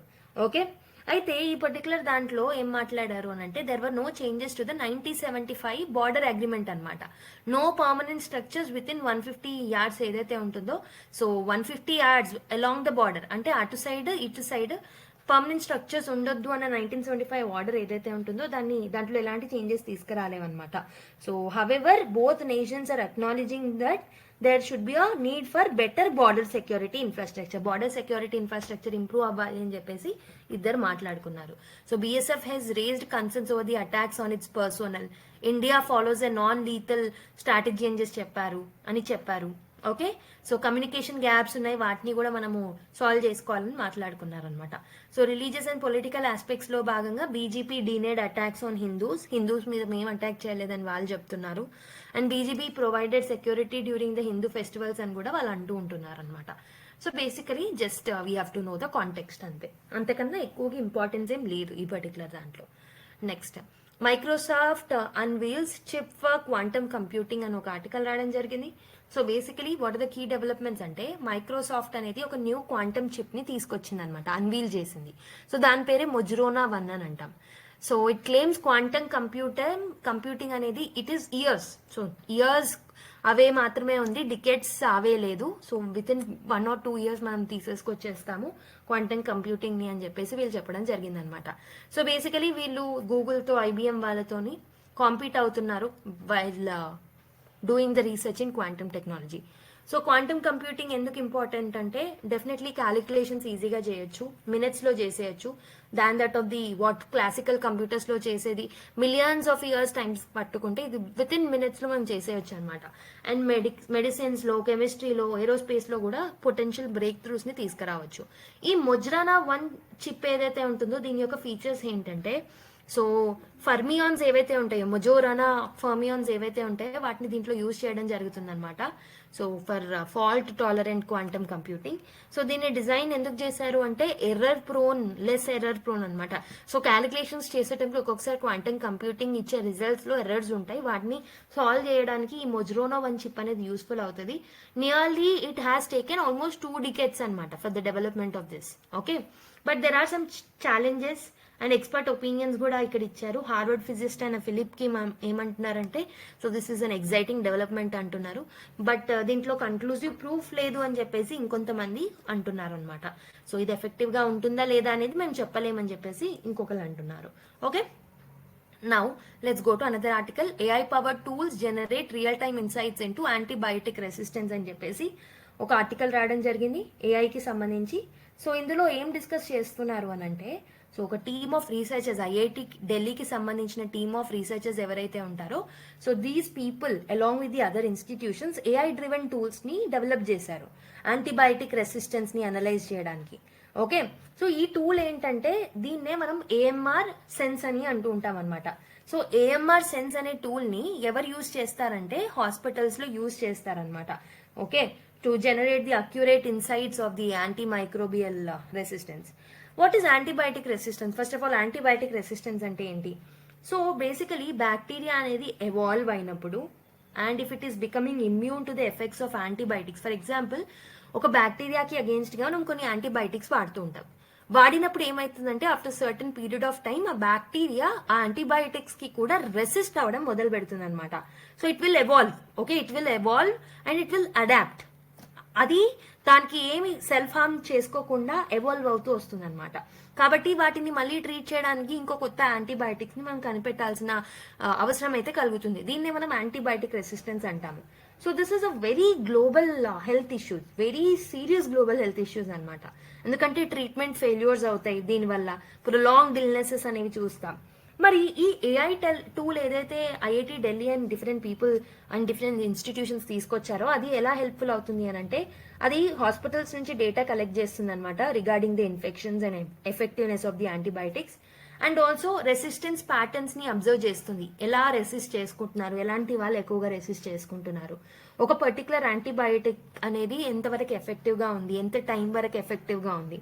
ఓకే, సో ఈ పర్టికులర్ డేటాని పాలసీ మేకర్స్ కానీ డాక్టర్స్ కానీ యూజ్ చేసుకొని బెటర్ డెసిషన్స్ ని తీసుకురాగలుగుతారనమాట. సో డెఫినెట్లీ ఆర్టిఫిషియల్ ఇంటెలిజెన్స్ అనేది హెల్త్ సెక్టార్లో ఎర్లీ డిటెక్షన్స్ కి హెల్ప్ఫుల్ అవుతుంది. Okay, so and also treatment plans ని బెటర్ గా చేయడం వల్ల బెటర్ ట్రీట్మెంట్ ప్లాన్స్ కి కూడా హెల్ప్ఫుల్ అవుతుంది అండ్ పాలసీ డెసిషన్స్ లో కూడా హెల్ప్ఫుల్ అవుతుంది అనమాట. బట్ కొన్ని ఛాలెంజెస్ ఉన్నాయి. సో ప్రాపర్ మనకి AI మోడల్స్ ఇంకా డెవలప్ అవ్వలేవు, డేటా లిమిటేషన్స్ ఉన్నాయి, ఇంప్లిమెంటేషన్ లో హర్డిల్స్ చూస్తున్నాము, గ్లోబల్ లెవెల్లో ఆర్టిఫిషియల్ ఇంటెలిజెన్స్ కి సంబంధించి లాట్ ఆఫ్ వేరియేషన్స్ కూడా ఉన్నాయన్నమాట. So that is the key problem. Okay, so already చెప్పాను AMR సెన్స్ అంటాం దీన్ని, దీని యొక్క యూజెస్, హౌ ఇట్ వర్క్స్ అనేది చెప్పాను అండ్ ఆల్సో ఛాలెంజెస్ కూడా చెప్పాను. Okay, now let's go to another article. So now let's look at another article. Is consumption enough to drive growth అని ఒక ఆర్టికల్ రావడం జరిగింది. ఈ ఆర్టికల్లో బేసిక్గా ఏం ఎగ్జామైన్ చేస్తున్నారంటే వెదర్ ఎకానమిక్ గ్రోత్ ఏదైతే ఉంటుందో, so it can be sustained through the consumption. ఎక్కువ కన్జంప్షన్ ఉంటే ఎకానమిక్ గ్రోత్ ని సస్టైన్ చేయొచ్చా, లేకపోతే ఇంపార్టెంట్ అనేది ఇన్వెస్ట్మెంట్స్ కి ఇవ్వాలా, లైక్ ఇన్వెస్ట్మెంట్స్ అనేవి గ్రోత్ కి హెల్ప్ఫుల్ అవుతాయా లాంగ్ టర్మ్ లో, లేదా హైయర్ కన్జంప్షన్స్ ఉన్నా సరిపోతుందా అనేది దీంట్లో అనలైజ్ చేయడం జరిగింది. సో బేసికలీ ఎకానమిక్ గ్రోత్ ఏదైతే ఉంటుందో this is driven by 2 important factors అనమాట. ఒకటి వచ్చేసి ప్రొడక్షన్, సో అంటే సప్లై సైడ్. ఓకే, ఒకటి ప్రొడక్షన్, ఇంకొకటి డిమాండ్. ఓకే, అంటే ఏంటి, డిమాండ్ అనేది కన్జంప్షన్ సైడ్ అనమాట. సో ప్రొడక్షన్ ఎలా హెల్ప్ చేస్తుంది? So definitely production of the goods and services అనేది by the business it will help. So production of goods and services అనేవి మనకి హెల్ప్ఫుల్ అవుతాయి. డెఫినెట్లీ గూడ్స్ అండ్ సర్వీసెస్ ని మనము ఇంక్రీజ్ చేసి సప్లై సైడ్ డిమాండ్స్ ని మనం మీట్ అవ్వచ్చు, గ్రోత్ కి కూడా హెల్ప్ చేస్తుంది. On the other hand demand comes from the consumption అనమాట. సో కన్జంప్షన్ సైడ్ నుంచి డిమాండ్స్ అనేవి పెరుగుతాయి. So if the consumer spend more, definitely government will come up with more production models, అంటే growth అనేది automatic గా అవుతుంది. కానీ ఈ particular demand driven approach or ఈ పర్టికులర్ కన్జంప్షన్ అప్రోచ్ ఏదైతే ఉంటుందో, ఈ కన్జంప్షన్ వల్ల గ్రోత్ పెరుగుతుంది అనేది only it's for a short term period only. But capital spending ఎక్కువ అయితే మాత్రం లాంగ్ టర్మ్ లో కూడా మనకి సస్టైనబుల్ గ్రోత్ ని మనం అచీవ్ చేయొచ్చు. Why investment is important, why capital is important అంటే ఈ ఆర్టికల్లో ఇచ్చిన దాని ప్రకారం, ఒకటి మనకి క్యాపిటల్ అనేది మల్టిప్లయర్ ఎఫెక్ట్ ని చూపిస్తుంది. So it will help in a multiplier effect. Multiplier effect అంటే ఏంటి? For example if you're investing in the infrastructure, అంటే రోడ్స్, రైల్వేస్, ఫ్యాక్టరీస్ మీద మీరు ఇన్వెస్ట్ చేస్తే definitely in turn jobs create అవుతాయి, ప్రొడక్టివిటీ క్రియేట్ అవుతుంది, అండ్ దీనివల్ల ఆటోమేటిక్ గా మళ్ళీ కన్జంప్షన్ కూడా పెరుగుతుంది, సస్టైనబుల్ గ్రోత్ ని అచీవ్ చేయొచ్చు. ఫర్ ఎగ్జాంపుల్ ఇక్కడ మీరు చైనా అండ్ ఇండియా కేసు ఇక్కడ టేబుల్లో మీకు కంపారిజన్ ఇచ్చారు. సో చైనా అనేది ఎక్కువగా ఈ టేబుల్లో కంపారిజన్ చూసుకుంటే it is more focusing on investment driven growth అనమాట. ఇన్వెస్ట్మెంట్ మీద ఎక్కువగా ఫోకస్ చేస్తుంది మీరు కంపేర్ చేసుకుంటే. Second thing, okay, almost more than 40. Okay, so వెరాజ్ ఇండియా అనేది ఎక్కువగా కన్జంప్షన్ బేస్డ్ గ్రోత్ మీద ఫోకస్ చేస్తుంది అనమాట. సో యాజ్ అ రిజల్ట్ మీరు మొత్తం చూసుకుంటే ఎక్కువ గ్రోత్, ఎక్కువ జీడిపి ఎవరికి ఉంది? డెఫినెట్లీ చైనాకు ఉందన్నమాట. ఎక్కువ పర్ క్యాపిటల్ ఇన్కమ్ కూడా చైనాకే ఉంది. కాబట్టి which is very important. Short term లో కన్జంప్షన్ హెల్ప్ఫుల్ అయినా లాంగ్ టర్మ్ లో మాత్రం క్యాపిటల్ అండ్ ఇన్వెస్ట్మెంట్స్ అనేవి గ్రోత్ కి హెల్ప్ అవుతాయి.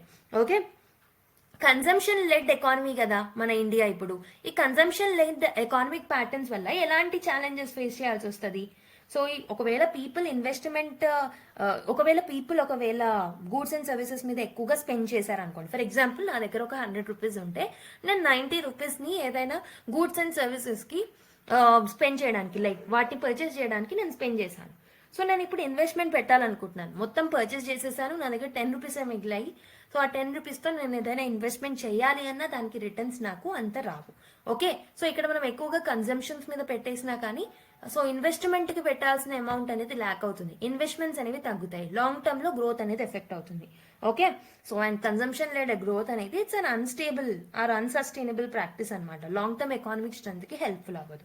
కాబట్టి ఏం చేస్తే బాగుంటుంది? India should focus on the model of China, like we have to invest more. Okay, public and private investments ని పెంచాలి, especially in the capital sector, like infrastructure development లో, ఎడ్యుకేషన్ లో, టెక్నాలజీలో. ఓకే, అండ్ ఆల్సో కన్జంప్షన్ ని, investment ని balance చేసుకుంటూ వెళ్ళాలి. And government role కూడా ఎక్కువగా ఉంది, like government need to provide incentives to the industries and exports ని ప్రమోట్ చేయాలన్నమాట గవర్నమెంట్ కూడా. ఓకే, దానివల్ల ఏమవుతుంది అని అంటే గ్రోత్ కి హెల్ప్ఫుల్ అవుతుంది. ఓకే, సో ఎకానమిక్ గ్రోత్ అనేది supply side or demand side, so ఇవి రెండింటి మీద ఉంటుంది. కానీ so production and capital investment ఏదైతే ఉంటుందో లాంగ్ టర్మ్ లో హెల్ప్ఫుల్ అవుతుంది. ఇన్వెస్ట్మెంట్ కి స్ట్రాంగ్ మల్టిప్లైర్ ఎఫెక్ట్ అనేది ఉంటుంది అనమాట. ఓకే, ఇన్వెస్ట్మెంట్ అండ్ గ్రోత్ లో మీరు కంపేర్ చేస్తే ఎక్కువ ఇన్వెస్ట్మెంట్, పబ్లిక్ ఇన్వెస్ట్మెంట్ ఎక్కడ పెట్టాలి అని అంటే రోడ్స్, హైవేస్, ఓకే, మిగతా వాటి మీద. Whereas private sector activity should also be stimulated. Definitely capital వల్ల జాబ్స్ క్రియేట్ అవుతాయి, ఇన్కమ్ బూస్ట్ అవుతుంది, ఫ్యూచర్ లో కన్జంప్షన్ గ్రోత్ కూడా ఆటోమేటిక్ గా పెరుగుతుంది. ఓకే, సో కరెంట్లీ ఇండియాలో మనం ఎక్కువగా ఏంటంటే హౌస్ హోల్డ్ కన్జంప్షన్ అనేది స్ట్రాంగ్ గా ఉంది, కన్సంప్షన్ లెడ్ గ్రోత్ మీద ఎక్కువగా ఫోకస్ చేస్తున్నాం ఇండియాలో. ఓకే, బట్ ప్రైవేట్ ఇన్వెస్ట్మెంట్ మాత్రం చాలా వీక్ గా ఉందన్నమాట. సో గవర్నమెంట్ ఖచ్చితంగా ఇన్వెస్ట్మెంట్స్ ని పెట్టాలి. ఓకే, కొన్ని ఇన్సెంటివ్స్ ని ఇవ్వాలన్నమాట in order to increase the investments. And ఇండియాది ఒక ట్రేడ్ డెఫిసిట్ ఇష్యూస్ ని కూడా మనం సాల్వ్ చేసుకోగలగాలి. Okay, I hope you have understood. So next 2 articles are very short articles. So ఇప్పుడు నేను మీకు హోంవర్క్ ఇస్తున్నాను. ఈ రోజు హోంవర్క్ ఏంటంటే, సో ఈ 2 ఆర్టికల్స్ ఏవైతే ఉన్నాయో, ఒకటి ఓటీటీకి సంబంధించి అండ్ ఇంకొకటి government opposition ruled states in south India reject UGC proposals అని చెప్పేసి 2 ఆర్టికల్స్ రాయడం జరిగింది. సో ఇంతకు ముందు క్లాసెస్ లో లాంగ్ టైమ్ అగో we have discussed UGC rules in detail.